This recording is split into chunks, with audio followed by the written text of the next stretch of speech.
దైవ మర్మములు ఫిబ్రవరి 11. యెహోవా మోషేకి ఇలాగ సెలవిచ్చెను, నాకు ప్రతిష్ఠార్పణ తీసుకొని రండని ఇశ్రాయేలీయులతో చెప్పుము. మనపూర్వకముగా అర్పించు ప్రతి మనుష్యుని యొద్ద దాన్ని తీసుకొనవలెను. నిర్గమాకాండం 25:1-2. దేవుని పని కొరకు గాని, ఆయన పరిశుద్ధాలయం కొరకు గాని, తప్పుడు ఉద్దేశంతోనూ బలవంతముగాను ఇచ్చు ఏ అర్పణను ఆయన అంగీకరింపడు. నీకున్నదంతయు నీ కొరకేమీ దాచుకొనకుండా ఉత్సాహంతో దేవునికి ఇచ్చుట అను రహస్యమును నీవెరుగుదువా? నీకున్న శ్రేష్టమైన దానిని దేవునికి ఇష్టపడదవా?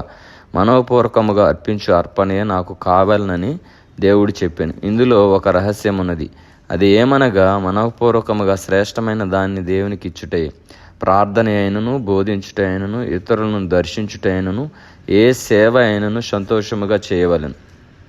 భిక్షమెత్తి లేక బలవంతముగా సంపాదించిన డబ్బును దేవుడు తన సేవ కొరక ఎన్నడూను కోరడు.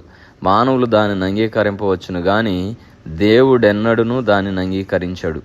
అట్టి దానిని ఆయన అసహ్యించుకొనును. పరిశుద్ధాత్మ చేత ప్రేరేపించబడిన ప్రకారము మనం ఆయనకు సమస్తమును ఇవ్వలేను. కాబట్టి మనము కూడా, ప్రతి ఒక్కరము కూడా, మనము అర్పించే ఏ అర్పణ అయినా కానీ మనపూర్వకముగా దేవుని దగ్గరికి తీసుకొని వచ్చినప్పుడు దేవుడు సంతోషముతో దాన్ని అంగీకరించేవారుగా ఉంటారు. అటువంటి జీవితము దేవుడు మనందరికీ దయచేయునుగాక.